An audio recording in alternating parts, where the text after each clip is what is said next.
Camilla Parker Bowles and Lady Diana Spencer both fell for a bumbling bachelor. She was probably in love with him before she even got to meet him. It was fairy tale stuff. Each strived to spend as much time as they could with their Prince Charming. She had been with Prince Charles 13 or 14 days in total during the courtship. Apart from when Charles was on official duty, there was no time Camilla and Charles' relationship didn't continue. But with an aching chasm of age, experience and personalities between them, Charles said to her, just keep an eye on Diana and help her along the way, which is what Camilla did. their lives became interwoven throughout 2 tumultuous decades. I can't imagine that Camilla wasn't on Prince Charles's mind as he walked up and down the aisle. Often when it shouldn't. That's having cake and eating it. As royal commentators dispel the myth of the monarchy, They ended up with the king doing the conga round the staterooms of Buckingham Palace. experts will break down key archive from crucial moments in royal history. It was a fairy tale created by the Grimm brothers. So prepare to discover what actually happens when blue blood runs red. What have you been doing in here all day? This is The Royals Revealed.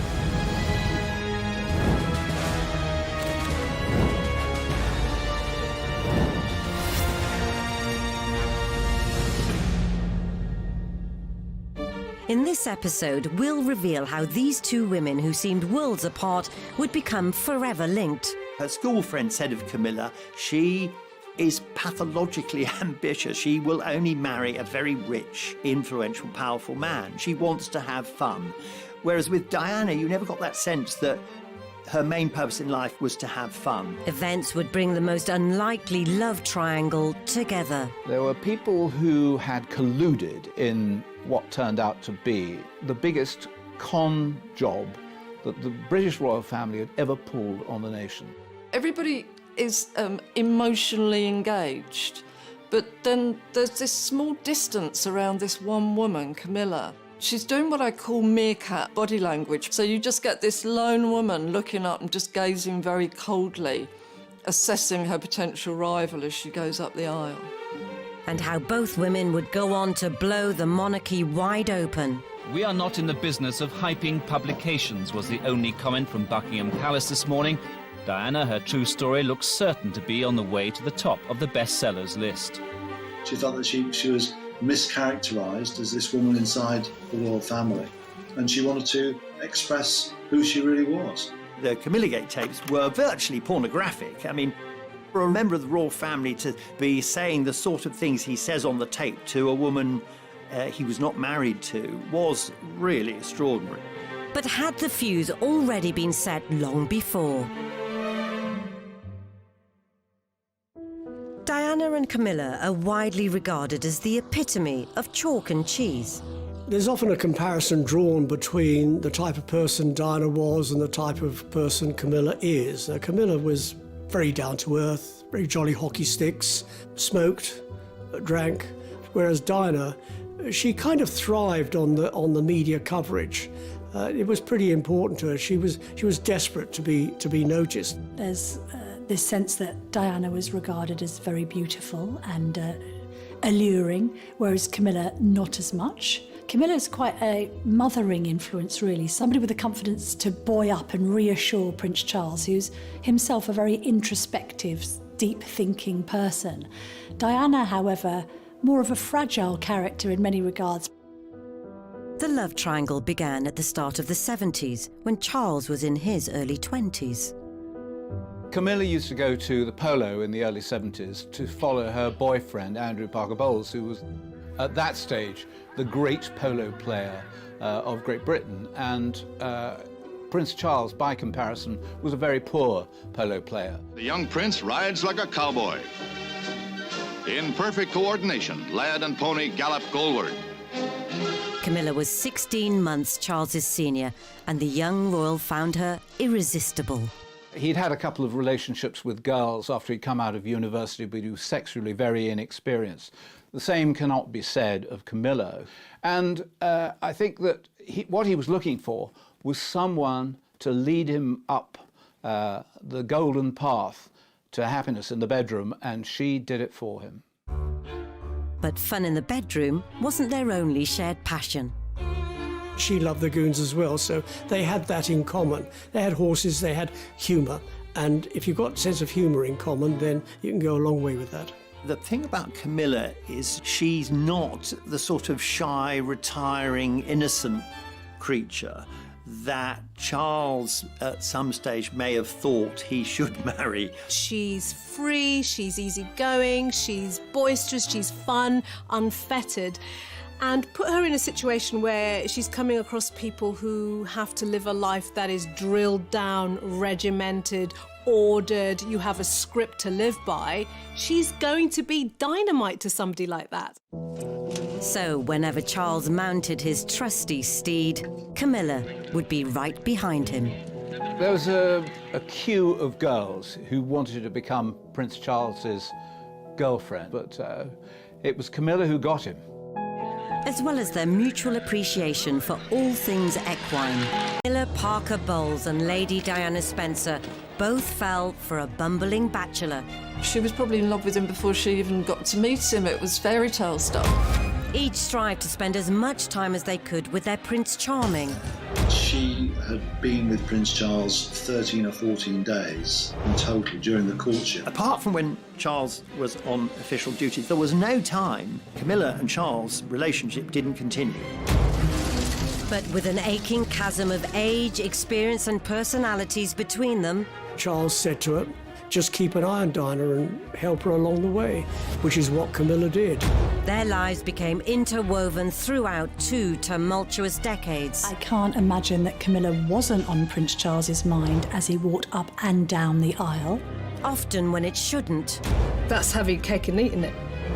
As royal commentators dispel the myth of the monarchy, They ended up with the king doing the conga round the staterooms of Buckingham Palace. experts will break down key archive from crucial moments in royal history. It was a fairy tale created by the Grimm brothers. So prepare to discover what actually happens when blue blood runs red. What have you been doing in here all day? This is The Royals Revealed.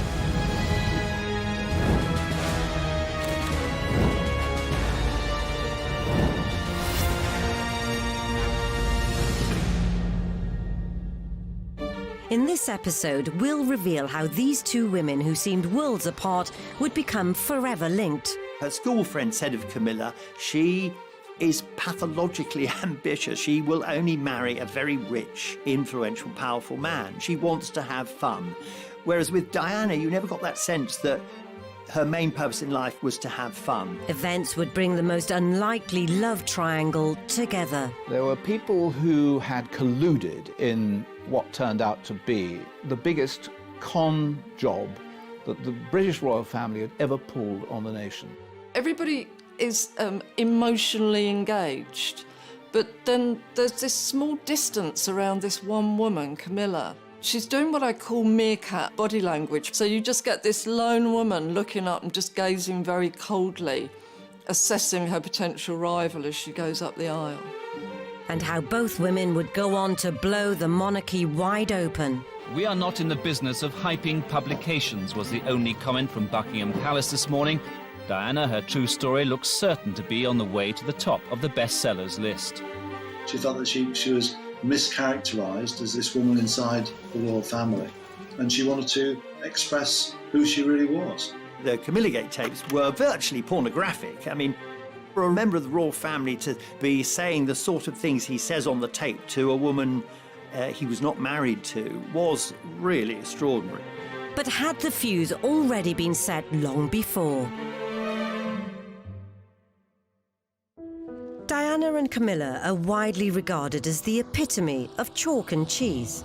There's often a comparison drawn between the type of person Diana was and the type of person Camilla is. Camilla was very down-to-earth, very jolly hockey sticks, smoked, drank, whereas Diana, she kind of thrived on the media coverage. It was pretty important to her. She was desperate to be noticed. There's this sense that Diana was regarded as very beautiful and alluring, whereas Camilla not as much. Camilla's quite a mothering influence, really, somebody with the confidence to buoy up and reassure Prince Charles, who's himself a very introspective, deep-thinking person. Diana, however, more of a fragile character in many regards. The love triangle began at the start of the 70s, when Charles was in his early 20s. Camilla used to go to the polo in the early 70s to follow her boyfriend, Andrew Parker Bowles, who was, at that stage, the great polo player of Great Britain. And Prince Charles, by comparison, was a very poor polo player. The young prince rides like a cowboy. In perfect coordination, lad and pony gallop goalward. Camilla was 16 months Charles's senior, and the young royal found her irresistible. He'd had a couple of relationships with girls after he'd come out of university, but he was sexually very inexperienced. The same cannot be said of Camilla. And I think that what he was looking for was someone to lead him up the golden path to happiness in the bedroom, and she did it for him. But fun in the bedroom wasn't their only shared passion. She loved the goons as well, so they had that in common. They had horses, they had humour, and if you've got a sense of humour in common, then you can go a long way with that. The thing about Camilla is she's not the sort of shy, retiring, innocent creature that Charles at some stage may have thought he should marry. She's free, she's easygoing, she's boisterous, she's fun, unfettered. And put her in a situation where she's coming across people who have to live a life that is drilled down, regimented, ordered, you have a script to live by. She's going to be dynamite to somebody like that. So whenever Charles mounted his trusty steed, Camilla would be right behind him. There was a queue of girls who wanted to become Prince Charles's girlfriend, but it was Camilla who got him.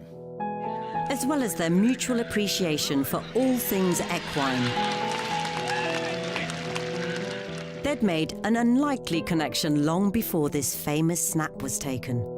The old story is that Camilla went up to Charles and said, "Your great-great-grandfather and my great-grandmother were lovers, so how about it?"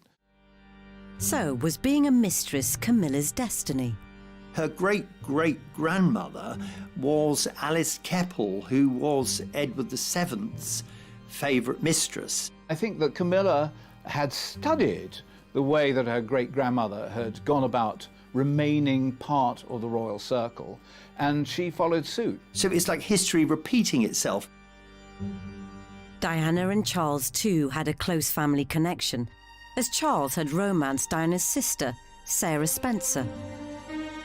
I've heard it on good authority that Charles actually was really, really keen on her, but she wasn't so keen on him. I think she saw him as quite a weak man. So it'll come as no surprise, it wasn't long before the Sarah Spencer allegiance hit a slippery slope.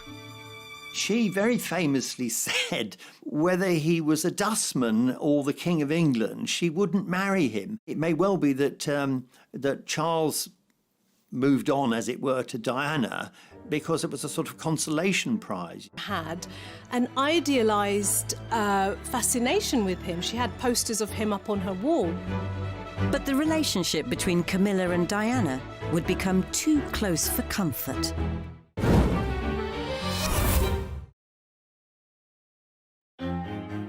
In the 1970s, Prince Charles had enjoyed a string of romances.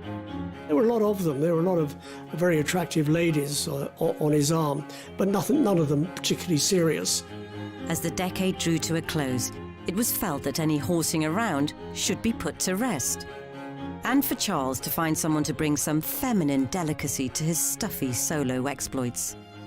What don't you like about that hat? You move, they bash you on the face. I haven't discovered whether they keep the flies on. I think the Queen Mother and Prince Philip both tried to give him a nudge in the marriage direction and say to him, look, it's probably time now that you settle down. But it was just a question of finding the right bride. He was also being attacked by the British press because he promised that by his 30th birthday he'd be married. That was a foolish mistake. He should never have said it. I think Camilla felt, she was a tough woman, but I think she was hurt at that time by the fact, by knowing that the royal family just couldn't accept her because she wasn't young, she wasn't innocent. They were looking for a white Anglo-Saxon, Protestant, aristocratic virgin, and somebody who would tick all those boxes. Charles fell hook, line and sinker for Camilla from the moment they first went to bed together. But she knew that she could never be a royal wife. By the time he came across Diana, he was getting pretty desperate. But when they had their first proper conversation, it was definitely not a time for flirtation.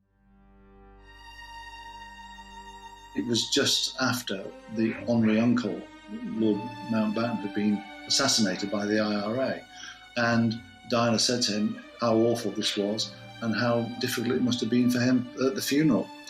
Once she said that, he was all over her, like to use her phrase, like a bad rash. Lord Mountbatten actually played a very cynical role in Prince Charles's love life. On the one hand, he allowed his house at Broadlands to be used as a base for Charles and Camilla to go to bed together.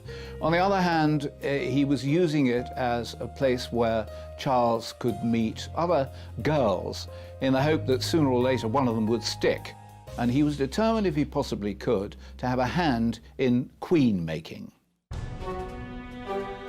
It's thought Lord Mountbatten, 7 years previously, was so determined for Charles to stop his affair with Camilla and concentrate on securing a suitable bride, he arranged for him to be posted abroad. Charles had a strong desire to want to get engaged, to want to be with Camilla, and then guess what? He's sent away for 7 months. Now, it's a normal human reaction. If this is someone you're in love with, you're emotionally bonded with, and they're sent away, you're going to want it even more. And I think this is exactly what may have happened with Charles.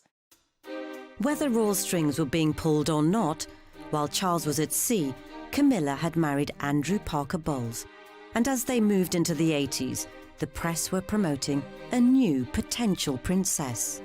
Initially, Diana was portrayed as shy Di. She was very much considered somebody who went around her business with her head bowed, not a particularly extroverted character. In some of the footage, we can see that she's actually doing a complete cut-off gesture, which is that she's completely covering her face with her hands. Now, it made her look haunted and hunted. It implies that she's not enjoying it. And also, I think that was more for Charles, that signalling.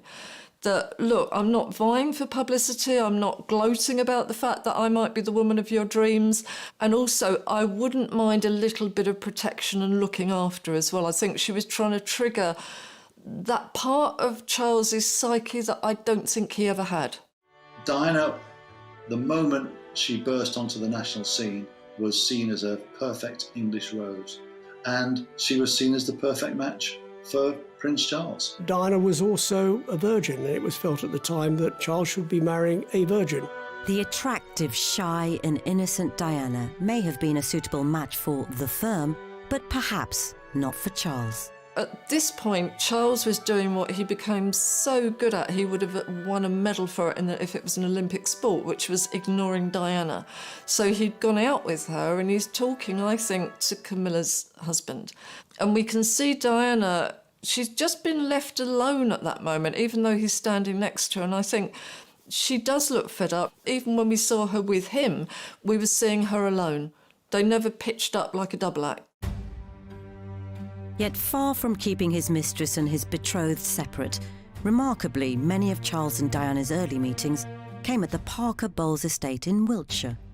When I was working with Diana on her biography, we worked out that she had been with Prince Charles about 13 or 14 days in total during the courtship, and most of that time they were at Bolehide Manor, which is where Camilla and Andrew Parker Bowles lived, or that they were at the races with Camilla, or there was some other function with Camilla. She was always present.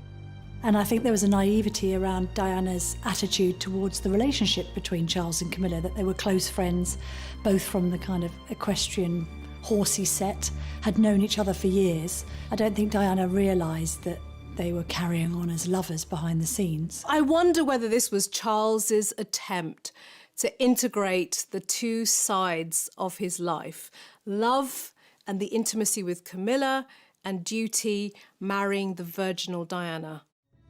That's having cake and eating it.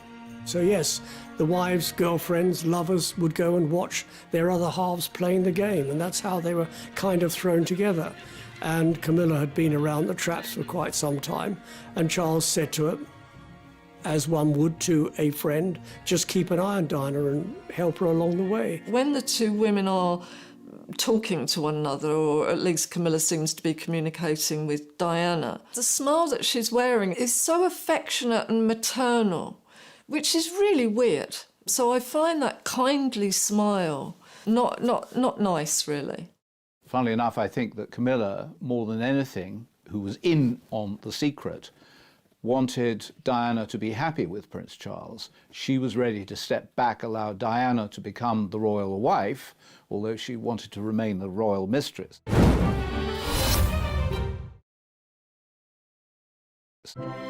All eyes were on Diana as she attended her first official royal engagement. Apart, perhaps, from Charles's. There was almost palpable embarrassment from Charles, who decided to pretend that she wasn't with him for the entire evening. We can see him in all of this footage ignoring her. Not one friendly glance, even when they walk up the staircase.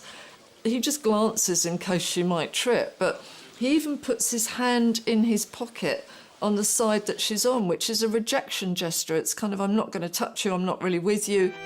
It was an eye-catching display by Diana, and even that Camilla and Charles had discussed the fact that it might be a good idea for Charles to marry Diana. If you were unkind, you would say that Camilla endorsed Diana because she thought she might be a bit of a walkover. What an incredible misreading of the situation that turned out to be. With Charles somewhat loafing on the matter of marriage, the other intimidating male influence on his life stepped in. Prince Philip sent Prince Charles a letter during the romance with Diana saying either ask her to marry him or let her go, because this kind of speculation is not good for her reputation in the future. So just make your mind up. Charles swiftly did his duty and popped the question. But even this special moment had Camilla's presence lingering all over it. Charles proposed to Diana at the Parker Bowles estate. Whether it was in the vegetable patch or the strawberry patch, I don't think anyone's absolutely sure. But I haven't seen it denied, and I've been told that that's certainly where it happened. Though the news was still to be announced, Charles had spilled the beans to Camilla, who'd somehow managed to leave a letter of congratulation in Diana's bedroom, saying how she couldn't wait to see the ring. Notes on pillows have to be convened by one of two people, either Prince Charles himself from Camilla or one of their closest aides. But second of all, I think the idea that Camilla had knowledge of this intimate moment ahead of anyone else must have served as a wake-up call to the fact that Charles was clearly treating Camilla as the ultimate confidant. She later complained about it and said that Camilla knew more about her movements and activities than she, Diana, knew herself. Quite clear what Camilla was doing when she put a letter on Diana's pillow. It was to find out what the lie of the land was like and how could she still see Prince Charles. It speaks volumes about the extent to which she is a woman who can control situations, who wants to control situations. And for Charles, that's the great appeal. Diana, she wasn't a woman of the world. She hadn't had any boyfriends, but that is about the sum total of her 19 years. And then all of a sudden she becomes engaged to Charles. In the obligatory interview that followed, Charles was hardly selling the notion he was smitten. At what point did you decide that this was the right lady for you? I mean, gradually. He was groaning and moaning and it was a gradual process, and for her it was instant. You know, she saw this man, she knew who he was, she was probably in love with him before she even got to meet him. It was fairy tale stuff. She was playing up to the cameras, she knew what her script was, she was ready to say, I am in love with this man and it's all going to be wonderful. But he, unfortunately, a man of some conscience, was thinking, Camilla's watching this. And did Charles's attempt to be tactile further betray his inner thoughts? It looked incredibly romantic in a way, but, you know, try it on yourself. who strokes a finger downwards? It's not nice. It doesn't feel nice. It's not a reassuring gesture. It's almost a gesture of somebody who's never touched anybody else. It's you'd go sideways or you'd go from the knuckle up to the fingertip, not the other way. So even that must have felt quite weird for her, I'm afraid. And away from the uneasy hand stroking, Charles really put his foot in it. Can you find the words to sum up how you feel today, both of you? Difficult to find the right sort of word, isn't it, really? Just delighted and happy. And I'm amazed that she's been brave enough to take me on. And I suppose in love. Of course. Whatever in love means. Well, it obviously put your own means, interpretation. obviously means two very happy people. Yes. Once again, congratulations. Well, from us, congratulations. Thank you very much. Very kind. That was the point, that her fairy tale marriage, you could see that it was a fairy tale created by the Grimm brothers. You know, it just collapsed, and you can see her face went down like that, his face went down like that. Was that the first sign that Diana looked across to the man who would be king, the man who would be her husband, and thought to herself, good grief, I may have made a dreadful mistake here? A few days later, as Charles departed for a trip down under, further signs emerged that all may not have been well. There's footage showing Diana crying as Prince Charles leaves for a tour of Australia, and people think it's because she's miserable that he's going away. Part of that was true, but also it was the fact that when she entered the waiting room at the airport, he's on the phone to Camilla, and she thinks, I'll just leave them to it. But by then, she's realising that this relationship is far more complicated and far more sincere and long-lasting than she'd ever thought. So these weren't tears of grief at their parting. They were a sign of a woman scorned.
Throughout early 1981, the UK was awash with excitement about the upcoming marriage of Prince Charles and Lady Diana Spencer.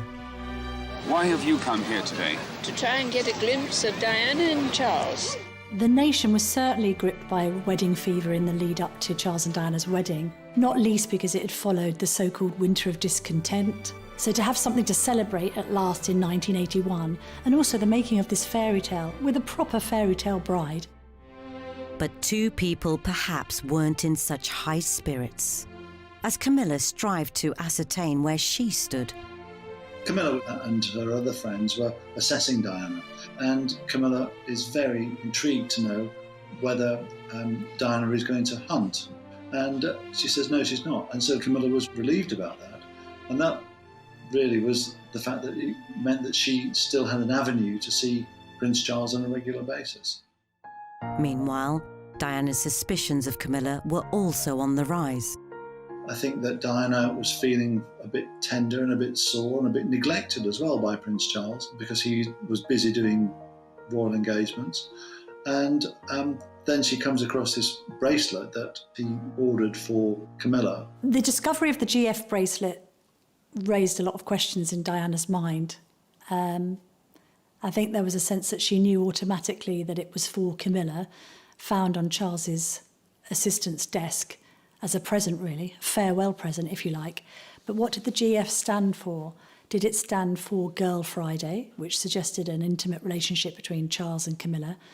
Some say it might have stood for their nicknames for each other, Fred and Gladys, although it was never confirmed what the initials meant. I think for Diana, what it may have triggered was an earlier wound about abandonment. I mean, this is a girl who would have experienced her own parents' divorce. This is a person who was sent off to boarding school when she was little. A lot of separation anxiety, a lot of abandonment issues may have been re-triggered in that because she would have felt, here I am on the outside looking in. I'm not part of this relationship. Something is going on and I don't feel loved in this particular situation. The battle over the bracelet made Diana consider pulling out of the wedding. She said to her sisters, I just can't go through with this. And they said to her very famously now, Too Late Dutch, which is their nickname for her, your face is on the tea towels now, so you can't chicken out. Curiously, at the same moment, Charles was saying to Camilla, I can't go through with this. Both of them realised it was a mistake. And Diana, particularly because she was young, because she was volatile, was taking it worse than Charles was. But outwardly, at least, they needed to try and keep up appearances. I had tea with them 2 days before the wedding, just the three of us, and they seemed besotted with each other. If Diana looked downbeat on the commemorative towel, she'd be positively fuming at what happened next. Apart from when Charles was on official duties, there was no time during which Camilla and Charles' relationship didn't continue. And I would go so far as to say right up to Charles's wedding to Diana. As proceedings got underway, one half of the wedding party were supremely relaxed. Having been the crusty old bachelor, he hadn't been very interesting to either the press or the public, or very popular, until he decided to get married. And then suddenly he'd shot up to #1 in the royal family as people loved him, they cheered him. He probably hadn't noticed that they probably weren't cheering him, actually, but as long as he was near Diana, he could think it was for him. Charles and Diana will forget everyone except each other as they take the vows to love each other in sickness and in health, for better, for worse. I can't imagine that Camilla wasn't on Prince Charles's mind as he walked up and down the aisle. A little look to each side, possibly not a moment for recognising faces. Diana, too, was taking in all her surroundings, and there may have been an unwanted sight in her peripheral vision. Think about it from a relationship point of view. You know, getting married to the man of your dreams and his ex is in pew number 17. That would have affected her emotionally. Everybody is emotionally engaged, but then there's this small distance around this one woman, Camilla. She's doing what I call meerkat body language. So you just get this lone woman looking up and just gazing very coldly, assessing her potential rival as she goes up the aisle. There were people who had colluded in what turned out to be a dreadful, dreadful historical mistake. And they included the Prime Minister, Margaret Thatcher, who'd been told that Diana didn't want to get married. And the Archbishop of Canterbury, Robert Runcie, who not only had been told that she didn't want to get married, but that Charles didn't want to get married. And yet he, the head of the Church of England, presided over what was the biggest con job that the British royal family had ever pulled on the nation. As they traipsed back down the aisle, now man and wife, the congregation's scanning continued. With Charles slowly walking into a future without his mistress, or so we all thought. So having initially been optimistic about Charles shaking her off because they now were married and wanted to start a family, I think Diana quickly realised that she'd been rather naive in that assumption. For her part, Camilla did her best not to become unwanted baggage. From the outside, it's certainly true that Camilla didn't appear with Charles. She gave them a chance, or she appeared to give them a chance. And I think that would have been really tougher. She looks a bit of a lost soul at the wedding. She even made way for Diana as Charles's #1 polo fan. 2 years ago, the princess couldn't stand polo, but today she didn't seem to mind.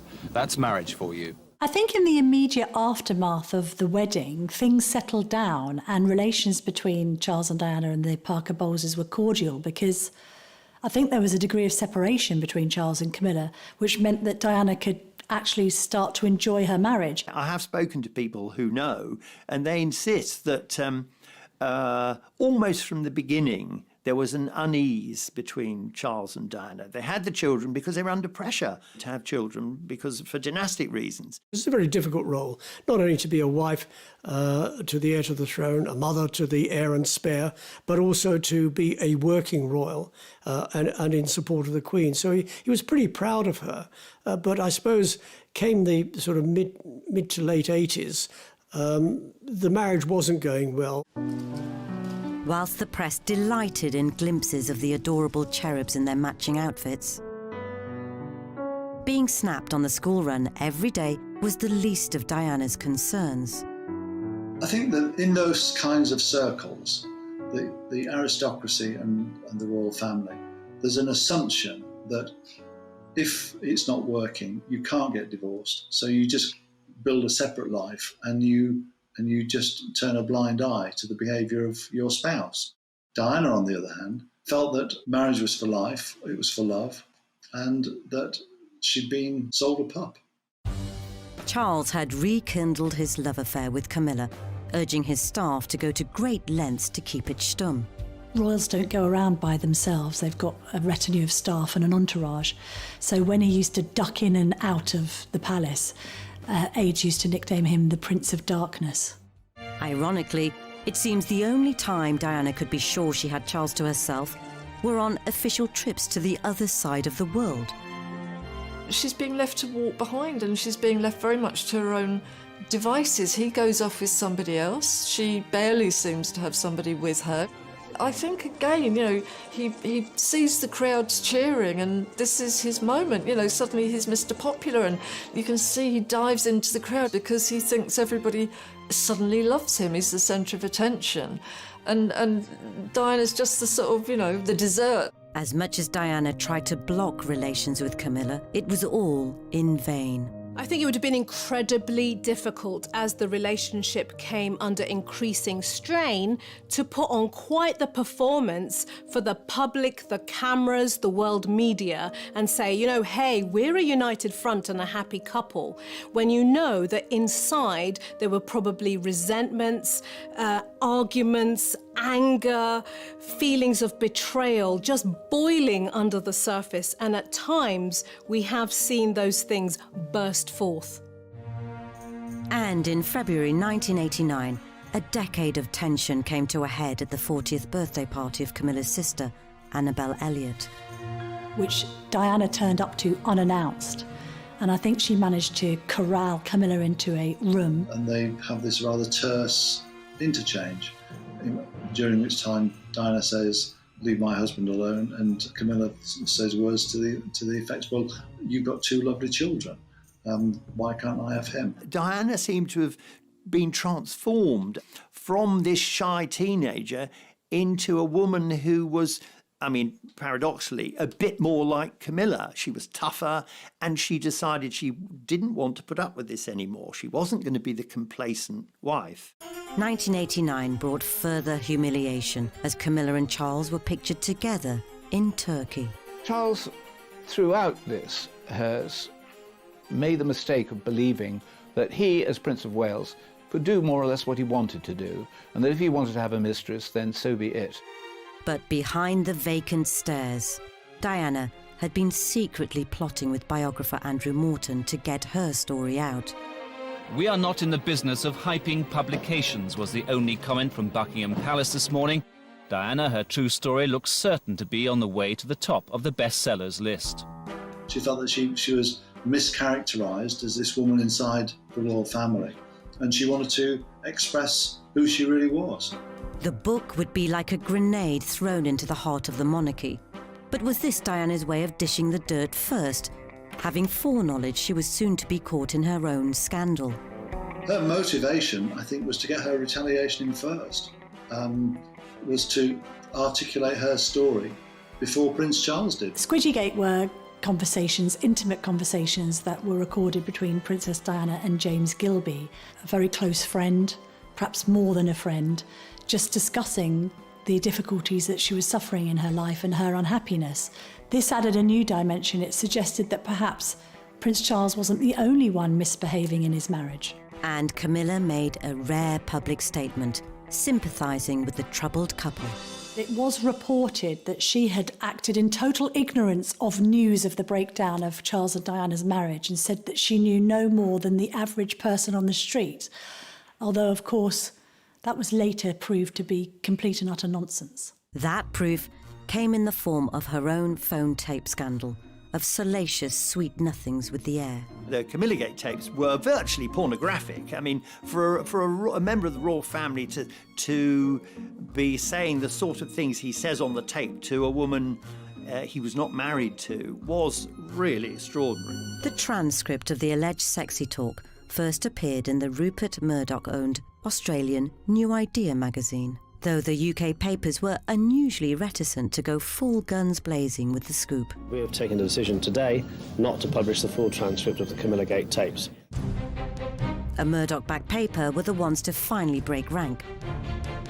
It was only a matter of time before the tabloids printed what's been circulating in private for days, the full transcript of an alleged conversation between the Prince of Wales and Camilla Parker Bowles. And now, everyone in the UK could collectively squirm at the juicy details. There's a moment in the tape where Camilla turns around and says, "Well, I've never done anything in my life." And he says something along the lines of, "Well, you have done something, you've loved me." As if that's enough to make Camilla's life complete. For Camilla, she would have gone from having a discreet, private relationship with Charles, out of the headlines, below the radar, to suddenly being in the heat of the spotlight. And then, of course, there's the tampon moment, which will go down in history as one of the royals' most embarrassing moments. This idea that Charles loved Camilla so much that he would be willing to be her Tampax. With a nation now reeling from words they could not unsee, the War of the Waleses was in full swing.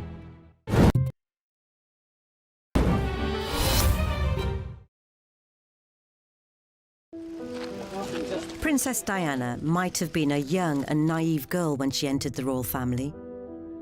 But by the time she left it, the whole institution wondered what to do next. The War of the Waleses had been a bitter battle. After Charles and Diana both aired their dirty laundry so publicly, the Queen stepped in to push the divorce proceedings. The effect of the War of the Waleses on Camilla was catastrophic because it cast her as the Scarlet Woman. She really was regarded as the lowest of the low at that point. Camilla's love for Charles must have been such that she was able to stand by her man. She must also be incredibly emotionally resilient to cope with being thrust into the spotlight as the mistress, as the bad guy in this story. And I think it's testament to her character that she was able to withstand that.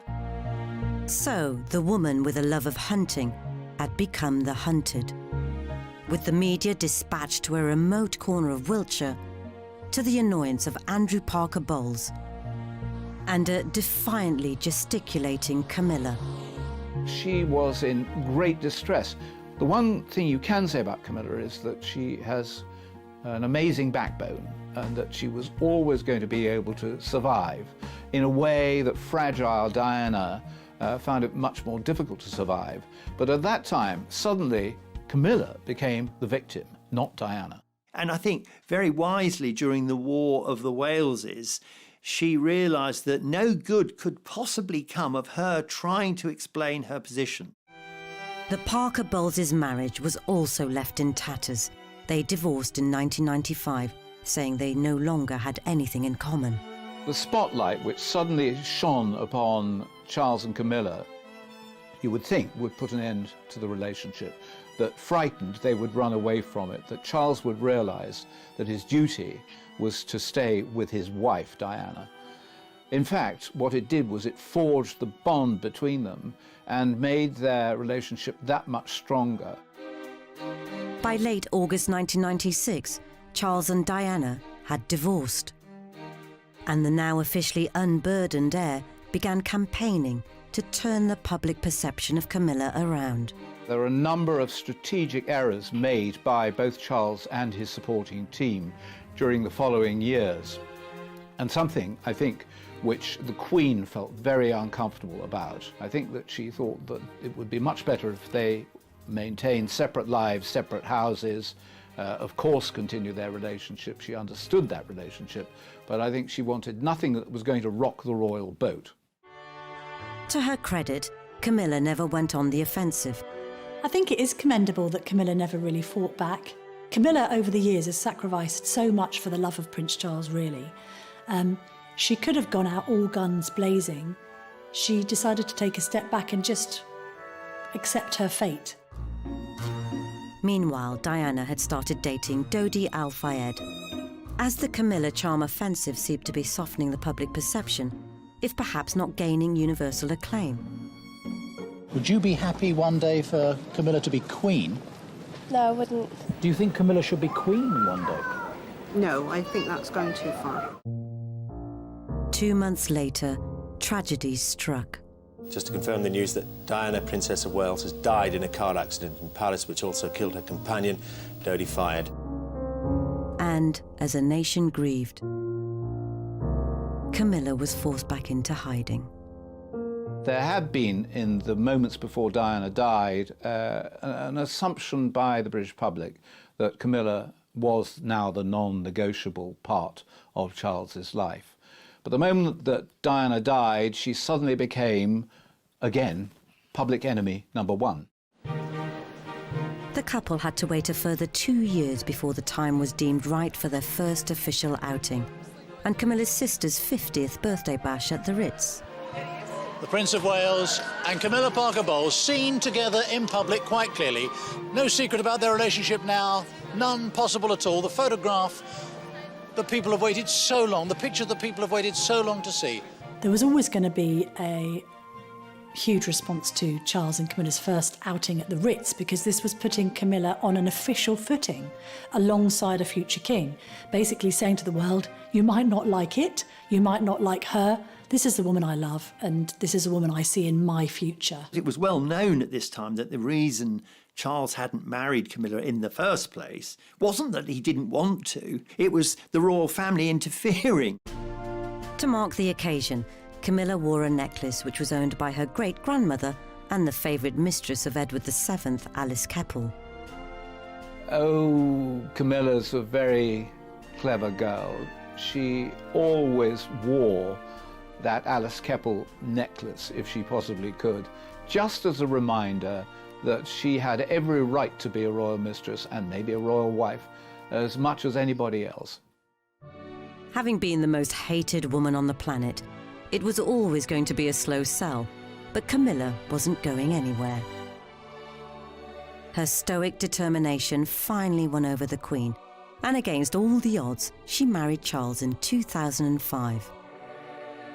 But as Camilla valiantly battled against the winds in Windsor, a nasty storm was kicking up outside Kensington Palace. I disapprove of this marriage today. I disapprove of the way Charles and Camilla treated Diana. It was despicable. Fortunately for Camilla, the naysayers' bark didn't have too much bite, and over the last 15 years, she's become part of the establishment in her own right. Camilla's become, in many people's view, the most successful new member of the royal family in a very long time. She has worked very hard to create an act which people will like and find non-threatening. She never wanted to be the new Diana. So she's a credit to the royal family, she's a credit to Charles, and she's looked upon by William and Harry as good for their father, and as far as they're concerned, if their dad is happy, they're happy too. When Charles becomes king, Camilla will be the Queen Consort, never officially a queen. But she'll be right behind Charles, as she's always been. Camilla is Camilla. Camilla, what you see is what you get. She doesn't put any airs and graces. She doesn't pretend to be anything other than Camilla. And that is what is so endearing. In a way, she's taken a leaf out of the Queen's book. She's never complained, she's never explained, and she's just got on with it. She's kept calm and carried on. I suspect the Queen looks back now and thinks, if only we'd let Charles marry Camilla in the first place, because they will be aware now that at no stage would Camilla have ever gone to the press, gone secretly to a journalist and supplied information for a book about her disastrous marriage. In other words, the Queen and the royal family have realised that Camilla is actually one of them. She, in a way that Diana never was. And I think that's made it easier for the Queen to accept. Whilst Diana may never have been suited to becoming Charles's queen, more than 20 years since her death, she still remains one of the nation's most beloved members of the royal family. And though Camilla might not ascend to the same levels of popularity, there's no doubt affection towards her continues to grow as we approach the time when her husband becomes king.